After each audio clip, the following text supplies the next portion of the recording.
এই পর্বে আমরা সার্ভিস সেকশনের বাকি কাজগুলো একটু দেখে আসি। যেমন এখানে আমাদের যেরকম প্যাডিং ছিল, দুই সাইড থেকে বেশ প্যাডিং দেয়া ছিল, এখানে যদি একটু খেয়াল করেন তাহলে আমরা বুঝতে পারবো। তো আমি চাচ্ছি যে আমাদের এই ডিজাইনটাও খুব সুন্দর দেখাক। তো এজন্য আমি সিঙ্গেল সার্ভিসে এখানে নর্মালি যে প্যাডিং ইউজ করেছি 10 পিক্সেল 20 পিক্সেল, তো এরকম ভাবে এটাকে না রেখে আমি একটু পার্সেন্ট আকার ইউজ করার চেষ্টা করি। তো এখানে দিলাম হচ্ছে 5%। এখন দেখি যে আসলে এটার ভ্যালুতে কোনো পরিবর্তন আসছে কিনা, এটা আমরা এখন বৃদ্ধি করি। এখানে আমাদের আগের বাই ডিফল্ট ভ্যালু টাইপে আছে দেখতে পাচ্ছি। তো এটাকে আমি কন্ট্রোল শিফট আর দিয়ে একটু রিফ্রেশ করে নিই যেন আগের ডাটাটা একটু রিলোড দেয়। এখন যাই হোক, এখন আমাদের এই অংশের কাজ হয়েছে। আমরা আবার একটু চেক করি। এখন এটাতে আমরা ইউজ করেছিলাম হচ্ছে, ওকে, এখানে প্যাডিং ইউজ করেছিলাম যেটা, আমরা আবার একটু ট্রাই করি যেটা 5%। তো এখন এটার ভ্যালু দেখেন চেঞ্জ হচ্ছে একটু। আমরা যদি এটা বৃদ্ধি করি, এটা এই যে এখন চেঞ্জ হয়ে যাচ্ছে এবং এটা আনুপাতিক হারে চেঞ্জ হচ্ছে। এই যে এখানে যেটা দেখতে পাচ্ছেন, এটা মার্জিনের ভ্যালু ঠিক আছে, জাস্ট প্যাডিং এর ভ্যালুটা এখন বদলে যাচ্ছে, আগে যেটা বদলাচ্ছিল না। তো এখানে আমার মনে হয় যে 6%, ওকে 7% রাখতে পারি আমরা মোবাইলের ক্ষেত্রে, বা 6% আমার মনে হয় যে স্ট্যান্ডার্ড হবে, 6%টাই আমরা রাখি। তাহলে এটা আমরা পরবর্তীতে বাড়ানো বা কমানো করতে পারবো বিভিন্ন ডিভাইসের জন্য। তো এখানে সিঙ্গেল সার্ভিস থেকে আমরা এই যে প্যাডিংটা, এটার ভ্যালু চেঞ্জ করে 6% করে দিচ্ছি জাস্ট। তো এটা হয়ে গেল। এখন আমরা এটা যদি রিলোডও দেই তাতে আমাদের আর সমস্যা নেই। একটা সমস্যা রয়ে গেছে হচ্ছে আমাদের এই প্যারাগ্রাফের সাথে এই অংশের কিন্তু স্পেসটা হয়নি, এখানে যতটা স্পেস আমরা ইউজ করেছিলাম। তো এক্ষেত্রে আমি যেটা করব যে সার্ভিসের টপ এটাকে সিলেক্ট করতে পারবো অথবা এই পি কে সিলেক্ট করতে পারবো, যে কোনো একটাকে সিলেক্ট করে জাস্ট বলে দিব যে এটার মধ্যে একটু স্পেস হও, অর্থাৎ মার্জিন দিয়ে দিব। তো এক্ষেত্রে আমি যদি পি কে সিলেক্ট করি তাহলে আমাকে অবশ্যই মার্জিন টপ দিতে হবে। তো আমি এখানে বললাম মার্জিন টপ 15 পিক্সেল, বা আরও একটু বৃদ্ধি করি 20 পিক্সেল, এটা থাক। এটা বেশি যদি দূরত্ব মনে হয় আপনাদের কাছে একটু কমিয়ে দিতে পারেন, আমার কাছে 50%ই ঠিক আছে। তো আমরা এখান থেকে পি কে যেটা সিলেক্ট করেছিলাম, এই পি এর এখানে বলবো যে মার্জিন টপ। তো আপনি এমটি লিখলে এখানে মার্জিন টপ চলে আসবে, আপনি 15 পিক্সেল দিয়ে সেভ করে দিবেন। তাহলে এটার স্পেসিংটা ঠিক হলো। এখন আমাদের যে কাজটা, এটা নিয়ে একটু দেখি যে এটার ফন্ট সাইজটা আরেকটু কমিয়ে দিলে কেমন লাগে। তো এটা 19 পিক্সেল বা 18 পিক্সেল দেই। 19 পিক্সেল দিলে এটা লাইনটা ঠিকঠাক কাজ করছে। এখানে আমাদের যেমনটা রয়েছে এখানে আমাদের ঠিক তেমনটা করা উচিত আমার মনে হয়। তো এক্ষেত্রে আমরা দেখি যে কত দিলে ভালো হয়। এটা হচ্ছে 225, এটা রাখি। আর এটাতে ফন্ট সাইজটা আমরা একটু বড় করব। তো এটার ফন্ট সাইজ 25 করলাম, আর এখান থেকে এটার ফন্ট সাইজটাকে আমরা বড় করে 65 করে দিব। তাহলে আমাদের এটা কাজ হয়ে যাবে, অর্থাৎ এটা 65 আর এটা হচ্ছে 25। তারপরে আমরা এখানের কাজ শেষ করে ফেললাম, কিন্তু আমাদের এইটার যে সেকশন, এটার উপরে এবং নিচে আমাদের একটা জায়গা থাকতে হবে যাতে পরের সেকশনের সাথে এটা মিলে না যায়। এজন্য আমাদের একটু প্যাডিং ইউজ করতে হবে। যে প্যারেন্ট এরিয়াটা রয়েছে এখানে, অর্থাৎ প্রত্যেকটা সেকশনে যেন এই অবস্থা হয়, সেম জিনিস থাকে। মানে সেকশনটাকেই সিলেক্ট করতে পারি যে মেইনের মধ্যে যতগুলো সেকশন পাওয়া যাবে সবগুলো সেকশনের প্যাডিং, তারপরে দিয়ে দিব হচ্ছে 50 পিক্সেল উপরে নিচে, আর লেফট রাইটে দিলাম 0। তো এখন দেখা যাক কি অবস্থা এখানে। তো এটাতে আমাদের ভ্যালু এরকম আসছে, আমরা আর একটু কমিয়ে দিই, বেশি হয়ে যাচ্ছে এখানে। তো 30 পিক্সেল দিয়ে আমরা এখন একটু চেক করি মোবাইলের জন্য। 30 পিক্সেল আমার মনে হয় যে গুড এনাফ। তো এটা আমরা রাখছি এখানে কমন কোডের মধ্যে। আমরা উপরে একটা দিয়ে নিই, এই যে এখানে যে বডি বা অন্যান্য বিষয়গুলো লিখেছি তার আগে এখানে আমরা একটা মার্কআপ বা একটা কমেন্ট লিখে দেই, যেটা হচ্ছে কমন সিএসএস। তো এখানে আমি যেটা করব যে আগে লিখে নিয়ে পরে কমেন্ট করব, কমন সিএসএস এটুকু লিখে এটা আমরা কন্ট্রোল ফরওয়ার্ড স্ল্যাশ, তারপরে এখানে আমরা প্যাডিং ট্যাডিং যা লাগবে সব কিছু লিখে দিতে পারবো। তো এখানেও লিখতে পারবো, বা যদি আমরা মনে করি যে এর পরে এখানে এসে যে সেকশনের শুরু হয়েছে বা অন্যান্য হেডার টেডার শুরু হয়েছে সেখানে লিখব, সেখানেও লিখে দিতে পারেন। তো এখানে আপাতত আমার মনে হয় যে সেকশনের এই প্যাডিং দেওয়াতে অন্যান্য সেকশনে একই সাথে ফিক্স হয়ে গেছে। এখন আমরা এই সেকশনটাতে একটু ফোকাস করব। এখানে আমাদের এই ডিজাইনের সিলেক্ট আছে সার্ভিসেস। তো এখানে আমাদের টাইটেলটা হওয়া উচিত হচ্ছে অ্যাবাউট। আমরা এখানে HTML মার্কআপে যে টাইটেলটা একটু চেঞ্জ করে দিয়েছি, কারণ আমরা তো সব জায়গায় সার্ভিস দিব না, টাইটেলটা একটু চেঞ্জ হওয়া উচিত। আমরা যেহেতু কপি করেছিলাম সেজন্য এই অবস্থায় আছে। আমি জাস্ট এখান থেকে অ্যাবাউট লিখে দিতে পারি, হয়ে গেল অ্যাবাউট লেখা। এখানেও চেঞ্জ হয়ে গেছে। আর এখানে দেখেন অটোমেটিক্যালি কিন্তু আমাদের যে টাইটেলের পরে একটা অংশ ছিল সেটা চলে এসেছে। তো এখানে এটা হচ্ছে সুবিধা, এখানে হচ্ছে অ্যাবাউট মি লিখতে হবে আসলে। তো আমরা এখানে অ্যাবাউট মি লিখে দিচ্ছি। অ্যাবাউট মি লিখে দিলে এখানে আমাদের কোডেও এটা চেঞ্জ হয়ে যাবে। এখানে আমরা এখন একটু খেয়াল করি এটা কি অবস্থায় রয়েছে। এখানে আমরা একটু দেখছি যে আমাদের এখানে ইমেজ লেফট সাইডে আর রাইট সাইডে কিছু কন্টেন্ট রয়েছে। তো সুতরাং আমাদের এখানে এটা বাই ডিফল্ট উপরে থাকবে আর এই জায়গার কন্টেন্টগুলো নিচে চলে আসবে। এখানে আমাদের আর ফ্লেক্সের অনেক বেশি ঝামেলা করা লাগবে না, আমরা জাস্ট এটাতে একটু কোড অ্যাপ্লাই করলেই হয়ে যাবে। তো এখানে আমরা চাচ্ছি যে এটার ইমেজটাকে একটু সিলেক্ট করে এটার উইডথ একটু কমিয়ে দিব। এটা হচ্ছে অ্যাবাউট লেফট। তো অ্যাবাউট লেফট এটাকে বললাম টেক্সট অ্যালাইন সেন্টার, অর্থাৎ ইমেজটা যেন সেন্টারে থাকে। দ্বিতীয়ত আমি বললাম যে অ্যাবাউট লেফটের যে ইমেজ রয়েছে তার উইডথটা চেঞ্জ করে 60% করে দাও। তো এখানে ইমেজটাও সুন্দরভাবে চলে এসেছে। এখন যদি আপনি এটার সাথে একটু স্পেস তৈরি করতে চান তাহলে সেটা করতে পারেন। এক্ষেত্রে আপনি প্যাডিং 5% 0 এরকম দেন, তাহলে এটা উপরে নিচে আরো কিছু জায়গা তৈরি করবে। তো আমার মনে হয় এটুকু ঠিক আছে। আমি এখন কোডটা একবারে করে তারপরে কপি করছি। তারপরে এখানে দেখেন অ্যাবাউট রাইট যে সেকশনটা রয়েছে, এখানে আমাদের একইভাবে এই সেকশনগুলোতে যেমন মার্জিন ইউজ করেছি এখানেও তাই ইউজ করা উচিত হবে। অর্থাৎ এখানে একটু খেয়াল করি প্যাডিং ইউজ করেছি আসলে 20 পিক্সেল আর হচ্ছে এখানে কত 15 পিক্সেল, অর্থাৎ দুই সাইড থেকে 15 পিক্সেল মতো জায়গা এখানে নিয়ে নিতে হবে। তো এখানে আমরা উপর নিচে যেহেতু বাই ডিফল্ট একটা প্যাডিং দিয়ে দিয়েছি, এখন আমাদের এখানে আর প্যাডিং দরকার পড়বে না। আমরা শুধুমাত্র যেখানে এরকম ভাবে স্পেস তৈরি করতে হবে আমরা সেখানে এটার প্যাডিং ইউজ করব। তো প্যাডিং দিচ্ছি হচ্ছে 15 পিক্সেল, এটা দিব হচ্ছে 0, অর্থাৎ উপর নিচে 0 আর ডাইনে বামে এটা হচ্ছে 15 পিক্সেল এরকম থাকবে। তারপরে আমরা যেটা করব যে অ্যাবাউট রাইটের মধ্যে যে H2 ইউজ করা হয়েছে এটার আমরা একটু মার্জিন বটম ইউজ করি, অর্থাৎ এটার নিচে যাতে একটু জায়গা থাকে। তো এটা 10 পিক্সেল রাখলাম। পরে এখানে টেক্সটের কালার এবং যে স্টাইল এটা আগের মতোই আমাদের এই সেকশনের যে কালার এবং ইগুলো নিয়েছিলাম স্টাইলগুলো নিয়েছিলাম। তো এখান থেকে জাস্ট আমরা কালার কোডটা আবারও কপি করে রাখছি। এটা আমরা ভ্যারিয়েবলে নিয়ে নিব, তাহলে বারবার এটা আমাদের আসলে চেঞ্জ করতে হবে, বারবার এটা দেয়া বেশ ঝামেলা হয়ে যাবে আপনাদের জন্য। কপি করা লাগছে না, দেখা যাচ্ছে যে এটা আমরা দিলাম হচ্ছে টেক্সট কালার। ও আচ্ছা, এটা টেক্সট কালার আমরা অলরেডি নিয়ে রেখেছি, সুতরাং আমি এখানে কন্ট্রোল F দিয়ে এখান থেকে এই ভ্যারিয়েবলটা এখানে চেঞ্জ করে দিব। এখানে জাস্ট লিখব যে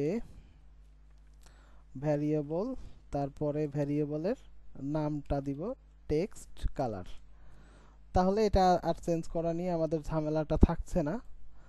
তো এখানেও আমরা একই কাজ করব প্রয়োজনে।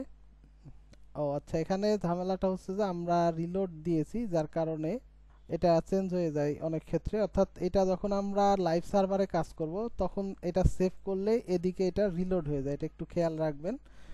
তো এখানে আমাদের এখনো কোডটা রিলোড হয়নি, এটা আমাদের কপাল ভালো, এটা অবশ্যই খেয়াল রাখতে হবে প্রত্যেকবার।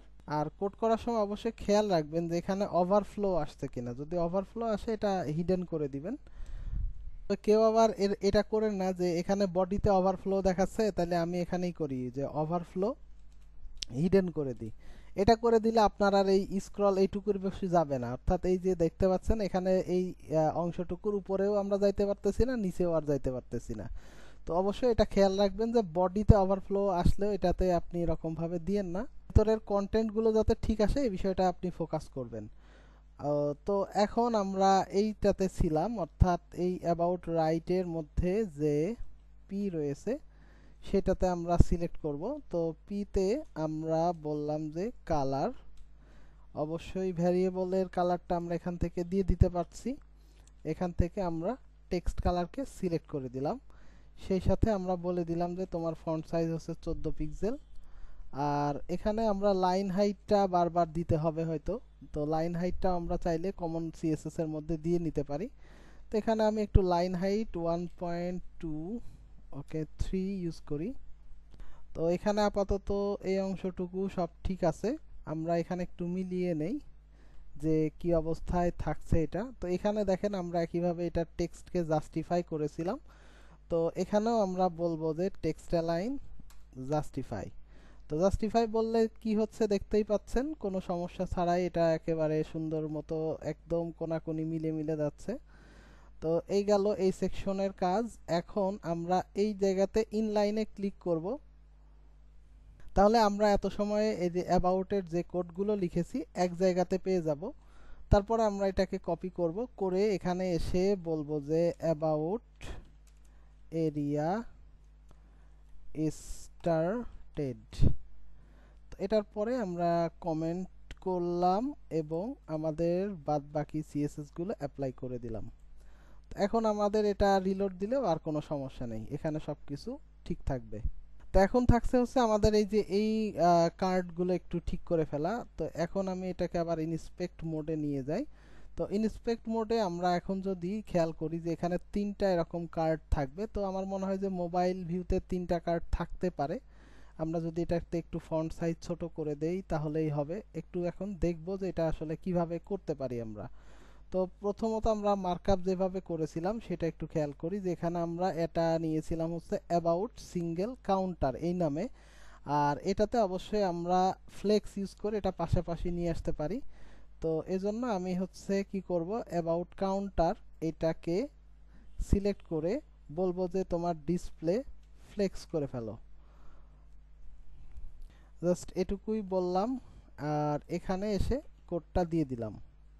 আর এখানে আমরা একটা বিষয় খেয়াল করেছি যে এটার মধ্যকার কন্টেন্ট ওভারফ্লো হচ্ছে। তো আমরা এখানে ওভারফ্লো হিডেন করে দিব।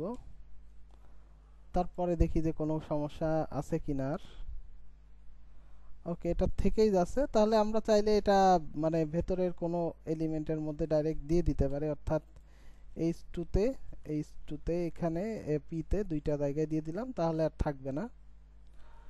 আসলে এখানে খেয়াল করেন যে কোডটা আসলে আপডেট হচ্ছে না, কন্ট্রোল শিফট আর চাপ দেই।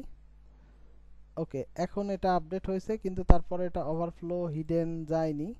তো যাই হোক, এটা আমরা স্কিপ করি এই মুহূর্তে, কারণ এটা আমাদের এখানে ওভারফ্লোতে কোনো ইস্যু তৈরি করছে না, অর্থাৎ একটা সেকশন কিন্তু আর একটা সেকশনের মধ্যে যাচ্ছে না, জাস্ট ওভারফ্লোটাই দেখাচ্ছে। যদি কখনো এটা এরকম প্রবলেম তৈরি করে তো সেক্ষেত্রে আমরা ওভারফ্লো ইউজ করলে এটা আশা করি কাজ করবে। এখন যেহেতু আমাদের এখানে কোনো ইস্যু নেই, সো আমরা এটার পরের অংশে মুভ করি। এখন আমাদের জাস্ট এই অংশটাতে একটু ব্যাকগ্রাউন্ড ইউজ করতে হবে। আমি যদি এখানে সিঙ্গেল কাউন্টারে আসি, তো এখানে আমাদের হচ্ছে একটা কাজ করি যে আমাদের এই অ্যাবাউট কাউন্টার এর মধ্যকার যতগুলো ডিভ রয়েছে, তো এই ডিভগুলোকে আমি সিলেক্ট করলাম। তারপরে বললাম এটার উইথ 100%। তো এটা দেয়াতে কি লাভ হচ্ছে একটু খেয়াল করেন যে এটা ফুল কন্টেন্ট এরিয়াটাকে কিন্তু নিয়ে নিবে। তারপরে এটার আমরা ব্যাকগ্রাউন্ড কালার ইউজ করব। ব্যাকগ্রাউন্ডের জন্য ভ্যারিয়েবল, তারপরে আমরা এখান থেকে প্রাইমারি বিজি এটা নিয়ে নিলাম। তারপরে হচ্ছে এটাতে মার্জিন ব্যবহার করব 10 পিক্সেল। তাতে আমাদের এটা কি অবস্থায় আছে এখন দেখতেই পাচ্ছেন, আমরা 5 পিক্সেল ইউজ করছি মোবাইলের জন্য। তো এখানে আমরা ডিসপ্লে ফ্লেক্স করে দেখি কি অবস্থা, তাহলে আমরা এটা পাশাপাশি পেয়ে যাচ্ছি, অর্থাৎ ফ্লেক্সের মধ্যেও কিন্তু আমরা ফ্লেক্স করতে পারছি। আর এটাতে ওভারফ্লো হওয়ার কোনো সম্ভাবনা আমরা পাচ্ছি না, তো এখানেও আমরা ফ্লেক্স রাখলাম।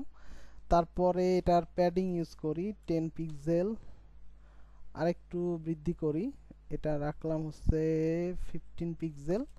তারপরে এটার বর্ডারকে রেডিয়াস দিয়ে দেই 10 পিক্সেল, তাহলে আমাদের কার্ডের এই কাজগুলো সুন্দরভাবে চলে আসবে। এরপরে আমি এখান থেকে কালার সিলেক্ট করি এই কালারটা। তো এখন আমরা যদি জাস্ট এখান থেকে এইটা কপি রুল করে নিয়ে যাই তাহলেই হবে। তো এখানে আমি কিন্তু ক্লাস নিয়েছিলাম, কমন একটা ক্লাস নিয়েছিলাম যেটা আমরা ইউজ করতে পারতাম। তো আমি একটু অন্যভাবে সিলেকশন করে আপনাদেরকে দেখালাম। তো আমরা দেখে নিই যে আমরা আর কতটুকু এটার বাকি রেখেছি। তো এখানে আমরা এই যে এই আইকনটাকে একটু সেন্টার করব, অর্থাৎ এখানে আমাদের এই আইকনগুলোর সাইজটা একটু বড় করতে হবে। আর সেই সাথে আরও কিছু কাজ আছে। তো আমরা এখানে ডিসপ্লে ফ্লেক্স রেখেছিলাম, এখানে যেটা করব যে এটার হচ্ছে অ্যালাইন আইটেমস সেন্টার করে দিব, তাহলে এটা একেবারে সেন্টারে চলে আসবে। এখন আমাদের কাজ হচ্ছে যে এই ডিভের আমাদের যে আইকন রয়েছে সেটাকে একটু সিলেক্ট করতে হবে। আর এখানে আমি একটু ওভারফ্লো হিডেন করে দেই, কারণ অনেক সময় এখানে আমাদের কিছু ইস্যু আসতে পারে এটার সেকশনের মধ্যে। তো যাই হোক, এটা আমরা ফিক্স করে ফেলেছি, এখন আমাদের এটা ঠিকঠাকভাবে এখানে শো করছে। তো এখন আমাদের এই আইকনটাকে আমরা একটু সিলেক্ট করব, এখানে আমি একটু কন্ট্রোল শিফট আর দিয়ে দেই। এখন আমি আইকনটাকে সিলেক্ট করি হচ্ছে এই ক্লাসটার মাধ্যমে। এখানে আমি সিলেক্ট করলাম যে অ্যাবাউটের যে কাউন্টার, এখানে এই সিঙ্গেল কাউন্টারের মধ্যকার যে আই রয়েছে তার ফন্ট সাইজ 25 পিক্সেল আরও একটু বড় করি। তারপরে এটার হচ্ছে মার্জিন রাইট ইউজ করব 5 পিক্সেল, তাহলে এটার মধ্যে স্পেস তৈরি হয়ে গেল। 6 পিক্সেল দিলেও হচ্ছে এখানে। তো আমরাকে একটু অ্যাডজাস্ট করে এটা 5 পিক্সেলে দিয়ে দেই, এটা ঠিক থাকবে।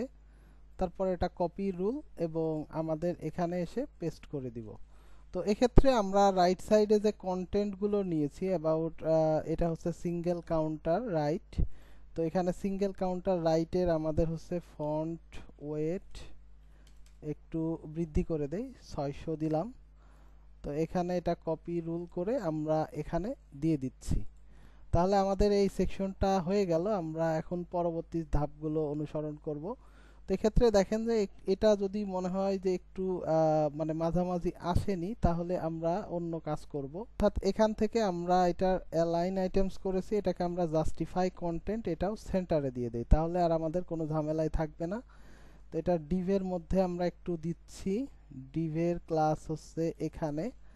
তো ঠিক আছে, আমরা এই সেকশনটাও সাকসেসফুলি করে ফেলতে পেরেছি। এখন আমরা পরবর্তী সেকশন নিয়ে পরবর্তী ভিডিওতে কাজ করব।